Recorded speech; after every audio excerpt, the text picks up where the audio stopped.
Hi guys and welcome back to the channel Deepak Yadav Education. Welcome to the daily current affairs of 29th of June 2021. तो guys आज है तारीख 29 जून 2021। आज की तारीख से जितने भी मोस्ट इंपॉर्टेंट करंट अफेयर्स बनेंगे उन सभी करंट अफेयर्स को हम लोग डिटेल में डिस्कस करेंगे। नाउ बढ़ते हैं आगे। और गाइज अगर आप लोग को इस लेक्चर का पीडीएफ चाहिए तो नीचे डिस्क्रिप्शन बॉक्स में आप सभी लोगों को टेलीग्राम का लिंक दिया गया है, वहां से जाकर आप लोग इस लेक्चर के पीडीएफ को डाउनलोड कर सकते हो। और ये है मेरी Instagram ID Deepak Yadav education, यहाँ पर जाकर मुझे फॉलो कर लेना और अपनी जितनी भी क्वेरीज है मुझसे आप लोग यहाँ पर पूछ सकते हो। इसका लिंक भी अगेन नीचे डिस्क्रिप्शन बॉक्स में दे दिया गया है। तो चलो शुरुआत करते हैं, देखेंगे आज के टॉप न्यूज़ आर्टिकल्स को। जितने भी आर्टिकल्स इस वीडियो में हम डिस्कस करेंगे सिर्फ और सिर्फ टू द पॉइंट यहाँ पर हम लोग बात करने वाले हैं। तो ये आ जाता है आज का सबसे पहला आर्टिकल, काफ़ी इंपॉर्टेंट है, लेकिन इसको डिस्कस करने से पहले हमेशा की तरह हम लोग अपने लेक्चर को एक क्वेश्चन के साथ स्टार्ट करेंगे। तो क्वेश्चन आप लोग को स्क्रीन पर नीचे की साइड दिख रहा होगा। अगर आप लोगों ने कल वाला डेली करंट अफेयर का वीडियो देखा है तो इस क्वेश्चन को आप लोग इजीली सॉल्व कर पाओगे। क्वेश्चन बहुत इजी है। यहाँ पे ये बोलता है which one of the following is the best description of INS Vikrant. जो इंडियन नेवल शिप विक्रांत है वो क्या है, बेसिकली आपसे ये पूछा गया है। और अभी हाल ही में ये आईएनएस विक्रांत न्यूज़ में देखने को मिला था और हमने कल ही इसके बारे में डिस्कशन किया है। आपको बताना है ये आईएनएस विक्रांत क्या ये एक फर्स्ट इंडिजीनियस एयरक्राफ्ट कैरियर है, या फिर बी ऑप्शन बताता है न्यूक्लियर पावर्ड सबमरीन है, या फिर स्टील्थ डिस्ट्रॉयर है, या फिर न्यूक्लियर पावर्ड आइस ब्रेकर है। सही आंसर सभी लोग नीचे कमेंट सेक्शन में टाइप करेंगे। नाउ आते हैं आर्टिकल नंबर 1 की तरफ। यहाँ पर बात करी गई है ड्रैगन मैन के बारे में। तो चाइना के कुछ रिसर्चर्स हैं, उन्होंने यहाँ पर एक एंशिएंट ह्यूमन स्कल को फाउंड किया है। इस तरीके से यहाँ पर ये स्कल मिला है और इससे अंदाज़ा ये लगा जा रहा है जो होमोसेपियंस है, मतलब जो हम लोग जहाँ से ड्राइव हुए हैं, हम लोग होमोसेपियंस है, हमारी जो क्लोजेस्ट प्रजाति है वो यहाँ पर आपको ड्रैगन मैन देखने को मिलेगी। ऐसी बहुत सारी रिसर्चेस बताती हैं। अभी दिमाग के ऊपर से चला गया होगा, क्या है ये एग्जैक्टली आगे हम बात करेंगे।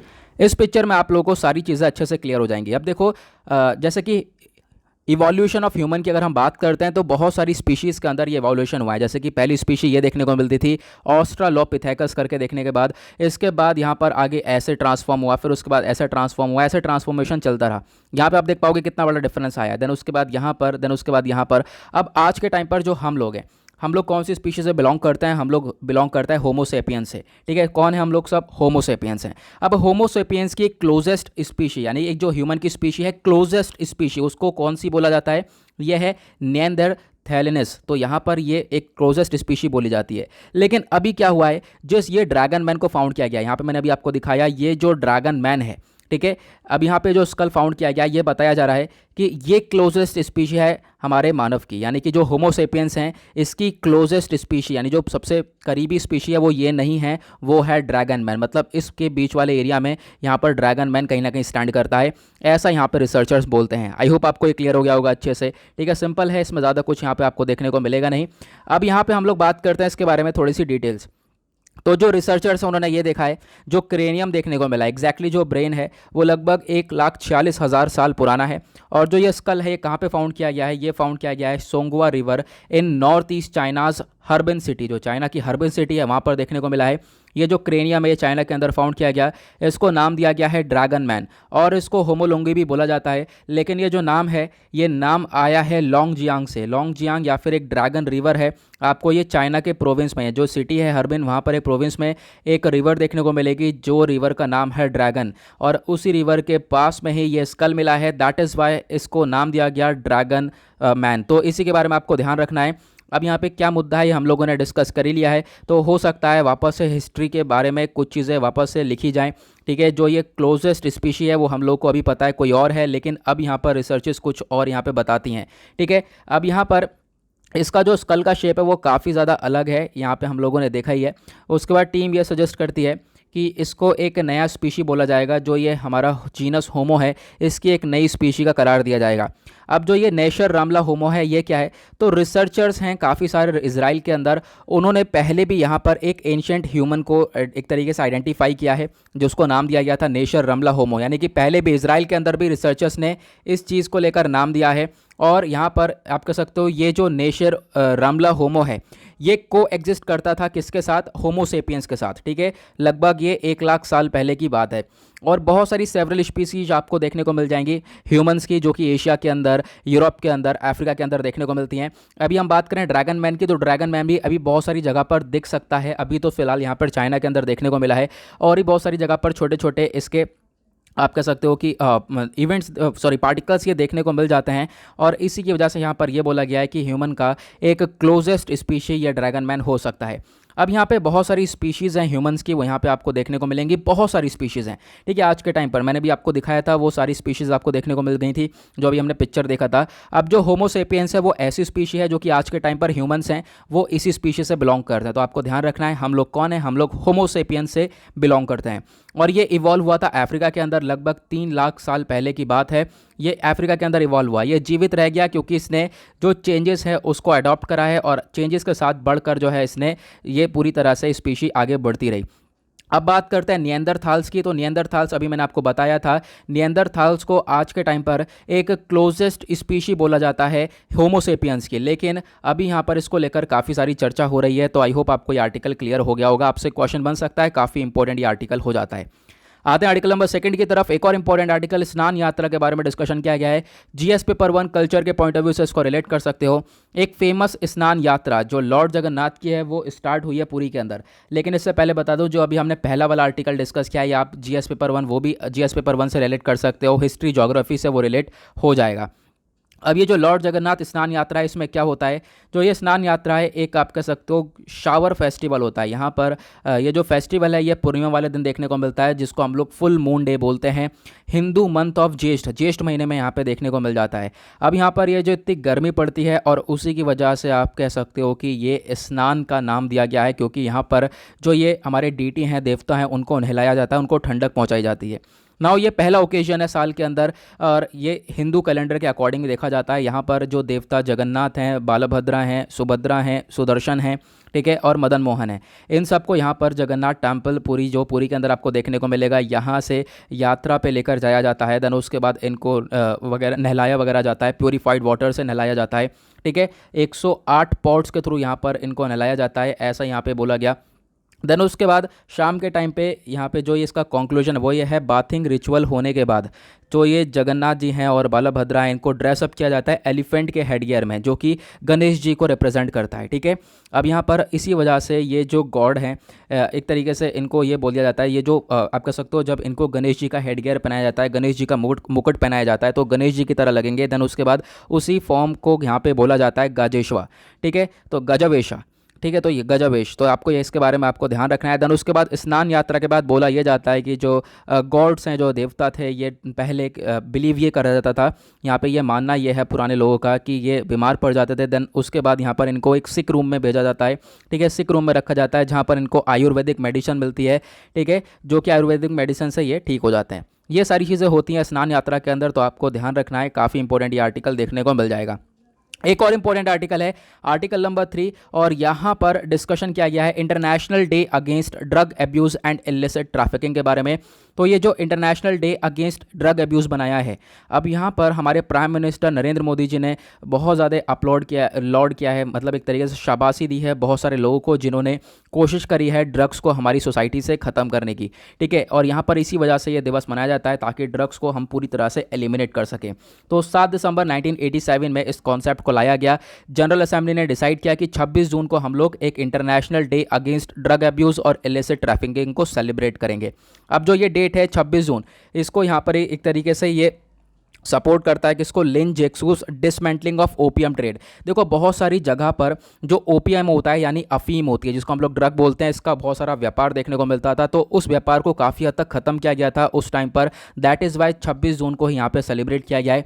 और उसके बाद यहाँ पर चाइना के अंदर भी एक वॉर देखने को मिली थी जिसको ओपीएम वॉर बोला जाता है। और आज के टाइम पर ओपीएम प्रोडक्शन के बारे में बात करें तो ओपीएम आपको अफगानिस्तान के अंदर सबसे ज़्यादा देखने को मिलेगा। दैन म्यांमार के अंदर भी बहुत सारा ओपीएम देखने को मिल जाता है। उसके बाद यहाँ पर एक चीज़ और है, ये जो एक तरीके से ग्लोबल ऑब्जर्वेंस है, इसका मेन मकसद ये है कि भाई अवेयरनेस फैलाई जाए सभी लोगों के प्रति कि यहाँ पे इलिसिट जो ड्रग्स है आज के टाइम पर इससे बहुत सारी प्रॉब्लम्स क्रिएट हो जाती हैं और बहुत सारी प्रॉब्लम्स क्रिएट करता है टुवर्ड्स द सोसाइटी। नाउ एक चीज़ और इंपॉर्टेंट आती है, वो है UNODC, United nation office on drugs and crime, एक नोडल एजेंसी है जो कि इस डे को पूरी तरह से ऑब्जर्व करता है। अब ये यूएनओडीसी क्या है, हमारे एग्जाम के लिए भी इंपॉर्टेंट हो जाता है। United nation office on drugs and crime, इसको एस्टेब्लिश किया गया था 1997 में, और इसको नाम दिया गया है जो यहाँ पे हमने देखा 2002 में इसको ये नाम दिया गया। ये काम करता है as a office of drug control, drugs को कंट्रोल करने के लिए, क्राइम को रोकने के लिए यहाँ पे ये वर्क करता हुआ नजर आता है। जो थीम है 2021 का, ये आपको ध्यान रखना है, इस डे का जो ये थीम है वो है share facts on drugs save lives, यानी कि ड्रग्स को रिलेटेड जितने भी फैक्ट्स हैं कि हाँ भाई लोगों की जान चली जाएगी, ज़िंदगी बर्बाद हो जाएगी, बहुत सारी चीज़ें होती हैं, बहुत सारे फैक्ट्स जो है उसके बारे में शेयर करो, अवेयरनेस फैलाओ और यहाँ पर लोगों की जान बचाओ। इस तरीके का यहाँ पे आपको ये विषय देखने को मिलेगा आज का जो international day against drug abuse and illicit trafficking है इसके बारे में। तो वन डे एग्जाम में यहाँ पर ये क्वेश्चन पूछे जा सकते हैं। देन उसके बाद इस आर्टिकल को अभी के लिए हम स्किप करते हैं, यहाँ पर ज़्यादा कुछ है नहीं, तो यहाँ पर आप लोग उसको रीड भी कर सकते हो। फिलहाल अभी के लिए स्किप करते हैं, आगे बढ़ते हैं, कुछ और इंपॉर्टेंट आर्टिकल को डिस्कस करेंगे। नाउ यहाँ पर आता है एक और हमारा इंपॉर्टेंट आर्टिकल, वो है अग्नि प्राइम के बारे में बात करी गई है। तो DRDO यानी कि डिफेंस रिसर्च डेवलपमेंट ऑर्गेनाइजेशन ने यहाँ पर टेस्ट कर लिया है सक्सेसफुली अग्नि प्राइम का। अब जो ये अग्नि प्राइम है ये क्या है, यहाँ पे हम लोग देखेंगे। जो आप लोग देख पा रहे हो जो मिसाइल है ये अग्नि प्राइम है। अब बेसिकली एक वर्जन है ये, आपको मालूम होगा हमारे पास अग्नि 1 2 3 4 ये सब देखने को मिलेंगे। अब यहाँ पे क्या है, इसी का अग्नि 1 जो है उसी का एक नया वर्जन है अग्नि प्राइम, जिसका पिक्चर आप लोगों ने यहाँ पर देखा है। अग्नि प्राइम जैसा मैंने आपको बताया एडवांस वर्जन आपको देखने को मिलेगा अग्नि 1 मिसाइल का। और अग्नि प्राइम एक शॉर्ट रेंज बैलिस्टिक मिसाइल है। बैलिस्टिक मिसाइल का आपको मतलब समझना है, देखो एक होती है बैलिस्टिक मिसाइल और दूसरी होती है क्रूज मिसाइल। जैसे यहाँ पे हम लोग वो देखते हैं ना, शिप्स वगैरह देखते हैं, एक होता है कॉर्वेट, फ्रीगेट और उसके बाद डिस्ट्रॉयर। उसी तरीके से यहाँ पे मिसाइल के बारे में भी आपको ध्यान रखना है। दो टाइप्स की मिसाइल होती है। बैलिस्टिक मिसाइल कैसी होती है, ये ऐसे ऊपर जाती है, स्पेस में जाने के बाद ऐसे जाकर अपने टारगेट को हिट करती है। लेकिन क्रूज मिसाइल कैसी होती है, वो ऐसे जाती है और ऐसे अटैक करती है। ठीक है, ये दोनों के बारे में ध्यान रखना है, इनका ट्रैवलिंग का तरीका अलग अलग है, तो इन दोनों के बीच में डिफरेंस है। अब ये जो अग्नि प्राइम है ये शॉर्ट रेंज बैलिस्टिक मिसाइल है, जिसकी जो रेंज है वो है 1000 किलोमीटर से लेकर 1500 किलोमीटर तक का इसका ये रेंज है।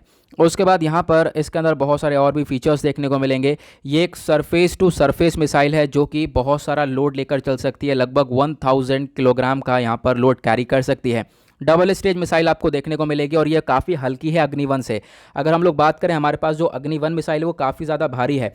हालांकि जो शॉर्ट रेंज मिसाइल होती है उनका वजन हल्का होना चाहिए, लेकिन ये जो अग्नि 1 मिसाइल है बहुत पहले के 90s 80s के आसपास के यहाँ पर ये मिसाइल लॉन्च करी गई थी, तो उस टाइम पे इसका वेट बहुत ज़्यादा है। तो हमने उसी वजह से एक नया वर्जन लॉन्च किया है ताकि हमारे पास एक हल्की मिसाइल हो और इसको कहीं अगर लॉन्च करना हो तो इसको हम लोग उठा के ले जा सकें कहीं पर भी अगर इमरजेंसी सिचुएशन क्रिएट होती है तो वहाँ पर इसका इस्तेमाल किया जा सकता है। क्वेश्चन ये है, यहाँ पर एक और चीज़ इंपॉर्टेंट है, वो ये है DRDO। DRDO क्या है, ये हमारे एग्जाम के लिए काफ़ी इंपॉर्टेंट है। GS पेपर 3 से आप इसको रिलेट कर सकते हो। फुल फॉर्म मैंने आपको बताया, डिफेंस रिसर्च डेवलपमेंट ऑर्गेनाइजेशन इसकी फुल फॉर्म है। आज के टाइम पर इसके जो चेयरमैन हैं वो डॉक्टर G सतीश रेड्डी हैं। DRDO को बनाया गया था 1958 में। इसकी बहुत सारी लेबोरेटरीज थी, उसको कंबाइन करके DRDO को बनाया गया। इसका मेन मकसद यही है प्रोडक्शन करना, किनका वेपन सिस्टम का, जो सेंसर्स वगैरह हो गए और भी बहुत सारी चीज़ें यहाँ पर इन सब का प्रोडक्शन करता हुआ ये नज़र आता है। Armaments, light combat aircraft, radar, electronic warfare system, इन सबको यहाँ पे ये बनाता है और ये टेस्टिंग वगैरह देखने को मिलती है DRDO की। तो DRDO और इसरो एक तरीके से हमारी कंट्री का एक बहुत बड़ा प्राइड है।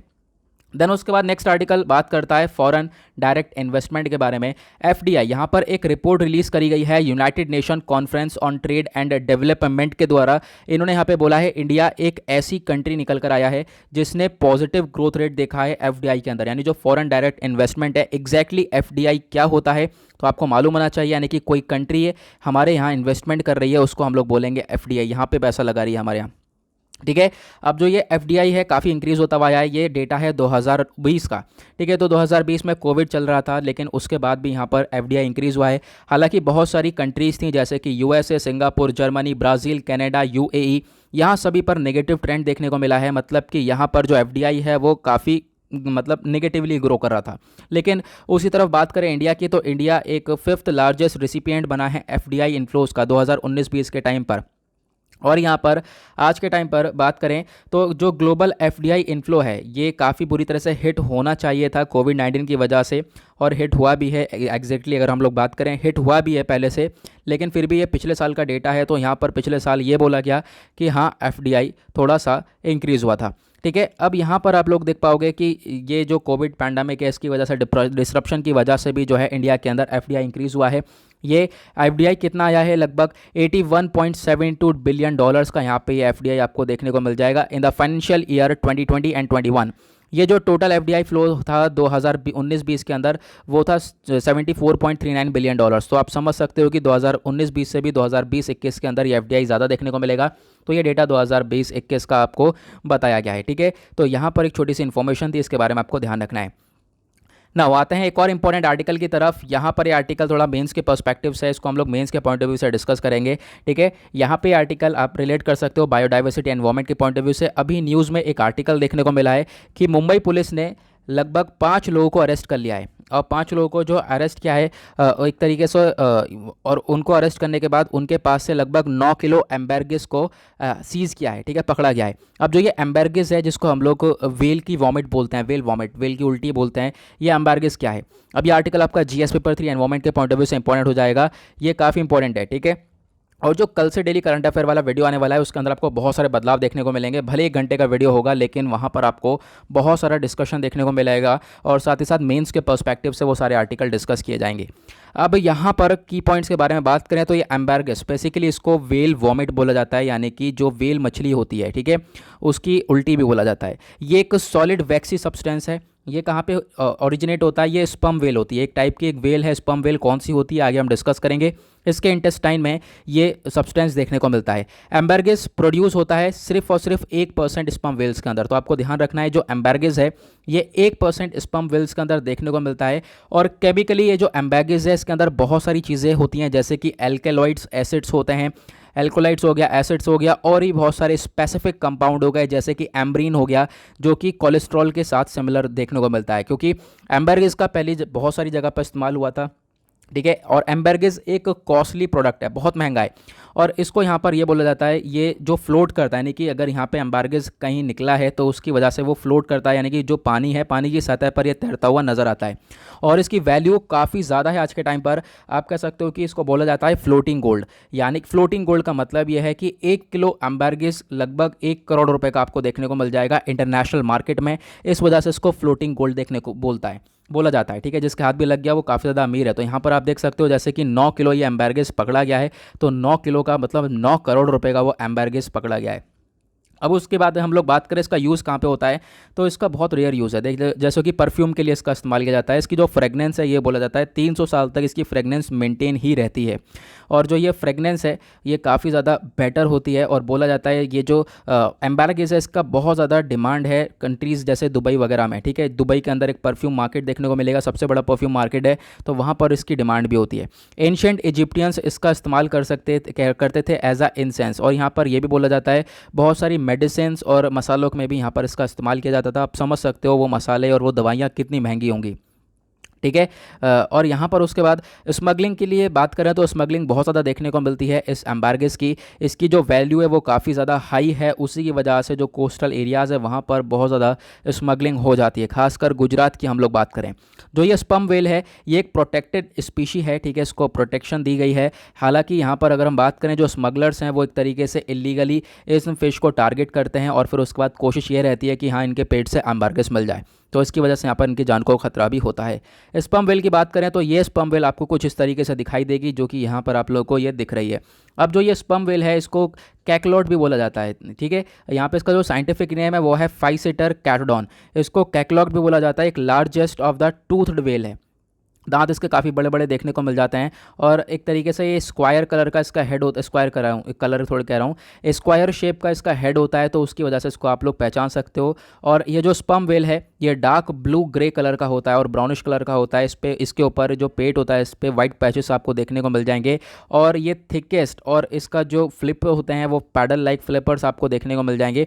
पूरी तरह से इस तरीके से आपको ये पूरा का पूरा स्ट्रक्चर देखने को मिलेगा स्पर्म वेल का, ठीक है। अब यहाँ पे स्ट्रक्चर कैसा होता है ये ज़्यादा इंपॉर्टेंट नहीं है, बस इसका जो साइंटिफिक नेम है वो आपको ध्यान रखना है। हैबिटेट यहाँ पे ध्यान रखना है, ये ज़्यादातर टेम्परेट और ट्रॉपिकल वाटर्स के अंदर देखने को मिलता है पूरा दुनिया भर में। और इसको खतरा क्या है? खतरा बहुत ज़्यादा आपको देखने को मिल जाएगा। क्लाइमेट चेंज का खतरा है सबसे बड़ा, और दूसरा यहाँ पर जो है एक तरीके से शिप्स के साथ ये टकरा सकती हैं, और एक तरीके से यहाँ पर पैसों की वजह से भी इसको मार दिया जाता है, यानी कि इसके पेट में एम्बर्गिस निकाली जा सके, इस वजह से भी इसको मार दिया जाता है। तो यहाँ पर ये सारी खतरा इन मछलियों को देखने को मिल जाता है, इन वेल्स को देखने को मिल जाता है।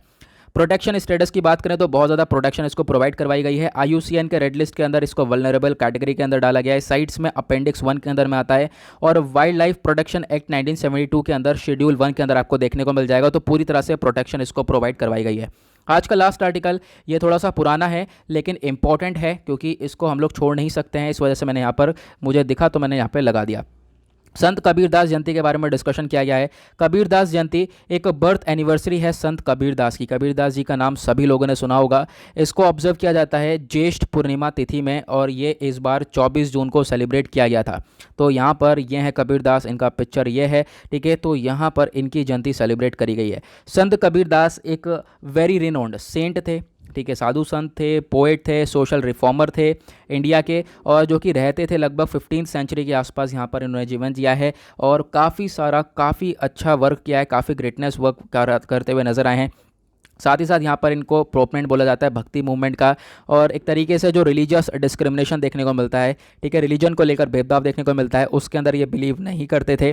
और रिलीजियस जो कम्युनिटी है इसको यहाँ पर एक तरीके से एक रिलीजियस कम्युनिटी है, ठीक है, इसको कबीर पंथ बोला जाता था। और ये जो कबीर पंथ है वो फाउंड करी गई थी कबीरदास जी के द्वारा, और जो इस मंच के जो भी मेंबर्स थे उनको कबीर पंथीस बोला जाता था। अब स्वामी रामानंदा जो थे वो एक इन्फ्लुएंसर थे कबीरदास जी के लिए। कबीरदास जी की जो आइडियोलॉजीज़ थी वो ये इन्फ्लुएंस हुए थे किससे? वैष्णवा सेंट थे स्वामी रामानंदा। तो रामानंदा जी से जो है इन्फ्लुएंस हुए थे, प्रभावित हुए थे कबीरदास जी, ठीक है। तो यहाँ पे आपको ध्यान रखना है, एक तरीके से कबीरदास जी शिष्य थे स्वामी रामानंदा जी के। उसके बाद यहाँ पे कबीरदास जी के कुछ इंपॉर्टेंट वर्क्स हैं, लिटरेरी वर्क्स हैं, वो क्या क्या हैं यहाँ पे आप देख पाओगे। बीजक, साखी ग्रंथ, कबीर ग्रंथावली और अनुराग सागर, यहाँ पे ये आपको इंपॉर्टेंट इनके वर्क्स देखने को मिलेंगे जो भी इन्होंने लिखा है। उसके बाद इनके जो वर्सेस हैं वो आपको सिखिज्म स्क्रिप्चर के अंदर देखने को मिलेंगे, जो कि गुरु ग्रंथ साहिब है, उसके अंदर भी आपको देखने को मिल जाएंगे कुछ वर्सेस। और जो मेजर पार्ट है इनके वर्क का वो यहाँ पे 5th सिख गुरु अर्जन देव, यहाँ पे इन्होंने भी कलेक्ट किया। उसके बाद यहाँ पे आप कह सकते हो कि जो कबीरदास जी हैं वो किस चीज़ के लिए फेमस है? सबसे ज़्यादा कबीर के दोहे के नाम से फेमस हैं। जो कपलेट्स है वो इनके आपको देखने को मिलेंगे। कबीर के दोहे सभी लोगों ने सुने होंगे, आई होप। ओके, तो गाइज इसी के साथ करते हैं लेक्चर को समाप्त। आई होप आप लोगों को सारे आर्टिकल्स अच्छे से क्लियर हो गए होंगे, मज़ा भी आया होगा। लेकिन कल से जो वीडियो आने वाला है वो और भी ज़्यादा इंटरेस्टिंग होने वाला है, लेंदी होगा लेकिन बहुत इंपॉर्टेंट होगा हमारे एग्जाम के पॉइंट ऑफ व्यू से। नाउ इसी के साथ करते हैं लेक्चर को समाप्त। मिलते हैं आप लोगों से नेक्स्ट वीडियो में। आज के लिए bye bye, have a nice day, thank you and जय हिंद।